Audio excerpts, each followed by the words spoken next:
Since taking office on January 20, 2025, President Donald Trump has rapidly rolled out a series of tariffs targeting key U.S. trading partners, including Canada, Mexico, and China. These measures align with his administration's broader goals of addressing illegal immigration, curbing drug trafficking, and rectifying trade imbalances. On his very first day in office, President Trump announced a sweeping 25% tariff on all imports from Canada and Mexico. Justifying this decision, the administration framed the move as essential to combating illegal immigration and curtailing the influx of drugs, particularly fentanyl, into the United States. These tariffs are scheduled to go into effect on February 1, 2025. The Canadian government has voiced strong objections to these tariffs. Prime Minister Justin Trudeau argued that such measures would not only harm Canada's economy but would also have adverse consequences for American consumers and businesses. Stressing the importance of a strong economic partnership between the two countries, Trudeau hinted at potential retaliatory actions if the tariffs proceed. Similarly, Mexican President Claudia Sheinbaum criticized the decision, stating that the tariffs would fail to effectively address immigration and drug trafficking issues. She called for collaborative efforts between the two nations to tackle these challenges, warning that the move could strain diplomatic relations. In addition to targeting its North American neighbors, the Trump administration has also proposed a 10% tariff on all imports from China, citing the country's role in the production and distribution of fentanyl, a synthetic opioid fueling the U.S. drug crisis. This tariff is also slated to take effect on February 1, 2025. The Chinese government, for its part, emphasized the mutual benefits of U.S.-China trade relations and expressed hope for constructive dialogue to resolve trade disputes. Broadening the scope of his trade policies, President Trump has also issued warnings to the European Union (EU). He demanded that the EU increase its purchases of American oil and gas to reduce its trade deficit with the United States, threatening tariffs on European imports if these demands are not met. European Commission President Ursula von der Leyen expressed grave concerns over these threats, cautioning that such actions could destabilize the global economy and lead to competitive trade wars. She emphasized the importance of maintaining strong economic ties and stated the EU's readiness to negotiate in order to avoid economic disruption. The EU, already grappling with energy crises triggered by halted energy supplies from Ukraine, Qatar, and Iran, has found itself in an increasingly precarious position. These issues have been further exacerbated by new U.S. sanctions on Russian oil and gas, which have caused a spike in global energy prices, leading to inflation and growing public dissatisfaction across the continent. As tensions mount, Trump has announced plans to impose additional tariffs on European products, threatening the fragile EU-US relationship. In response, the EU has intensified efforts to reduce its reliance on U.S. trade and strengthen its global economic standing. A key part of this strategy is the recently signed free trade agreement with Mexico, which aims to boost the EU's influence in North America while lessening economic dependence on the United States. This agreement eliminates high tariffs on a range of EU agricultural exports to Mexico, such as cheese, pork, and wine, and grants European businesses greater access to Mexico's government contracts and service sectors. It also includes enforceable commitments on labor rights and environmental protections, signaling a shared commitment to sustainable development. The deal must still be ratified by both EU and Mexican legislators, a process expected to face scrutiny, particularly from European farmers concerned about increased competition. Additionally, the EU has finalized a landmark trade agreement with the Mercosur bloc, comprising Argentina, Brazil, Paraguay, and Uruguay, after 25 years of negotiations. This agreement establishes one of the world's largest free trade zones, covering over 700 million people and nearly 25% of global GDP. It aims to eliminate tariffs on more than 90% of goods traded between the EU and Mercosur nations, offering substantial benefits to EU industries like automobiles and chemicals while providing increased market access for South American agricultural products under specific quotas. The deal also includes commitments to uphold the Paris Climate Agreement and measures to prevent deforestation by 2030. However, resistance within the EU, particularly from farmers and environmental organizations, poses challenges to the agreement's ratification. The escalating tensions between the United States and the EU, coupled with the EU's proactive measures to diversify trade partnerships, highlight the shifting dynamics of global trade under Trump's presidency.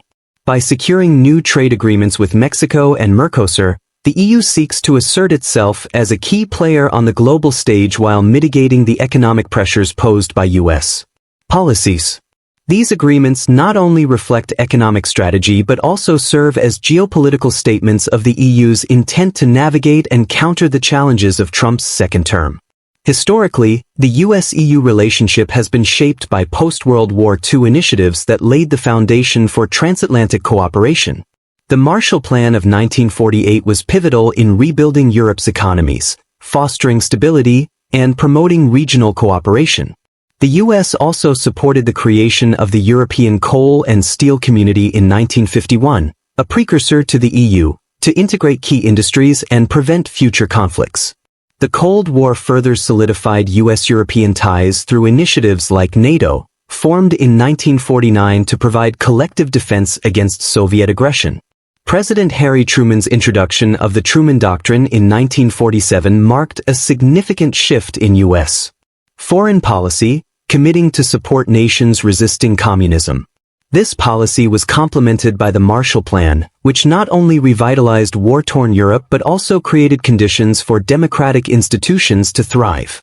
Today, the historical backdrop of U.S.-EU relations underscores the complexities of navigating current economic and political challenges. As the EU pursues its trade diversification strategy and confronts the pressures of Trump's trade policies, the future of transatlantic relations remains uncertain, with potential implications for global economic stability. The Marshall Plan's success further cemented Europe's alignment with American policies during the early Cold War. This alignment deepened with the Korean War, which significantly bolstered military cooperation between the United States and its European allies within NATO. The conflict underscored the threat of communist expansion, leading NATO to establish the Supreme Headquarters Allied Powers Europe, SHAPE, in 1951, with General Dwight D. Eisenhower appointed as the first Supreme Allied Commander. However, the Suez Crisis of 1956 exposed underlying tensions within the alliance. When Egypt nationalized the Suez Canal, the United Kingdom, France, and Israel launched a military intervention to regain control. President Eisenhower opposed the action, fearing it would destabilize the region and drive Arab nations toward the Soviet Union. Consequently, the United States applied diplomatic and economic pressure on its European allies to withdraw, highlighting divergent interests and prompting more independent European foreign policy initiatives. The Berlin Crisis of 1961 marked a pivotal moment in Cold War history, profoundly impacting U.S.-European relations. The crisis began in June 1961 when Soviet Premier Nikita Khrushchev demanded the withdrawal of Allied forces from West Berlin, threatening to sign a separate peace treaty with East Germany. This would have ended the four-power agreements guaranteeing American, British, and French access to West Berlin. In response, President John F. Kennedy reaffirmed the U.S. commitment to West Berlin, ordered an increase in the Army's strength, and doubled draft calls, showcasing a firm stance against Soviet pressure. The crisis underscored NATO's role as a stabilizing force, with its collective defense principle providing a framework for coordinated military and political responses, thereby reinforcing Western unity. During this time, the United States continued to advocate for European integration, viewing a united and economically strong Europe as a bulwark against communism. This support manifested in initiatives like the European Economic Community, which fostered closer ties among Western European nations. The Vietnam War became a significant point of contention between the United States and its European allies. While the U.S.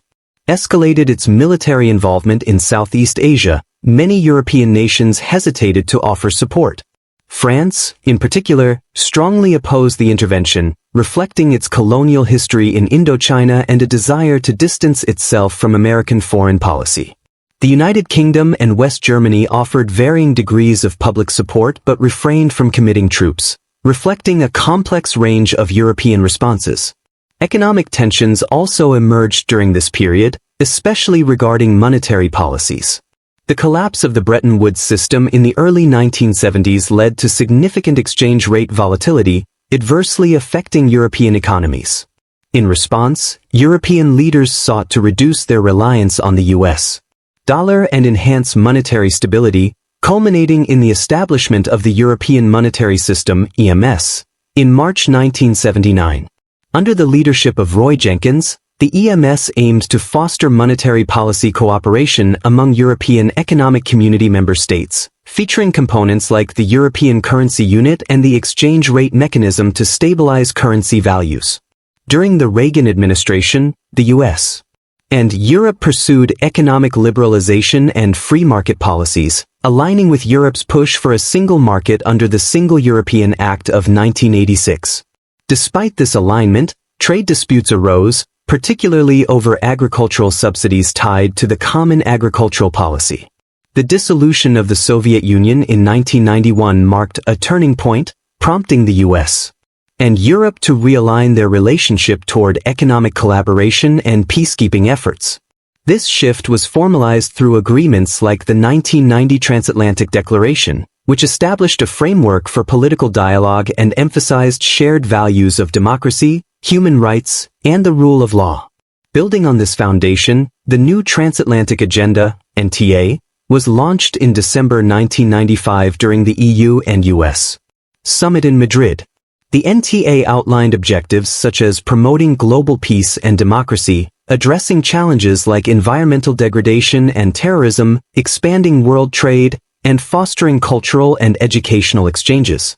This agenda represented a significant step forward, transitioning from consultations to coordinated actions to strengthen EU and US relations.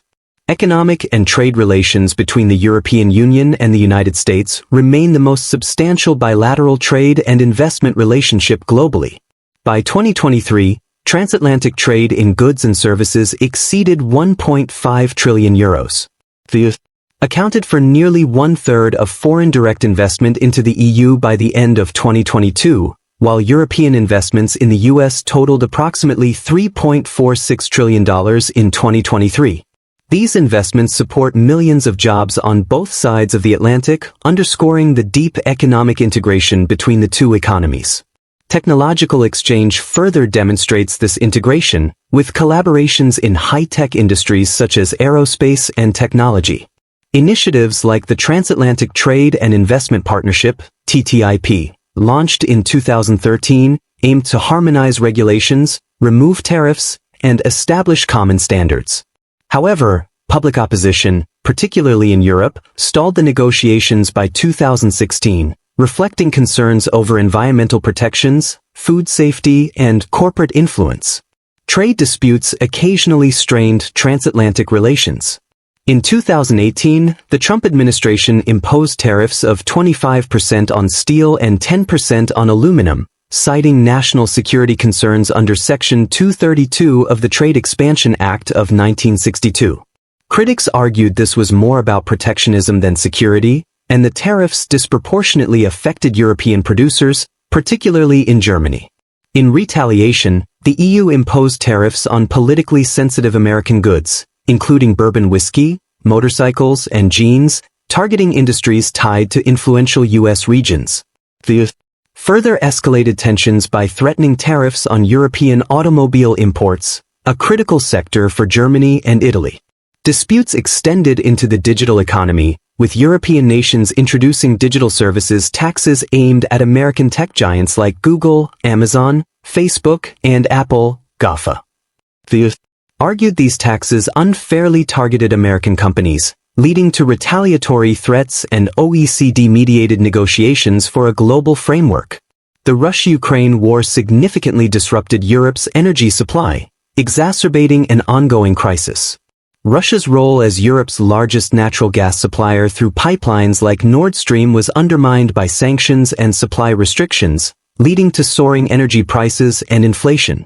Efforts to diversify energy sources faced logistical challenges and limited capacity from alternative suppliers like Azerbaijan and Qatar. These disruptions highlighted the strategic vulnerabilities in Europe's energy dependency, underscoring the importance of transatlantic cooperation in addressing global challenges. Thank you for watching this video. We sincerely appreciate you joining us today. If our content resonated with you or sparked inspiration, please consider expressing your support by liking it and subscribing to stay connected with our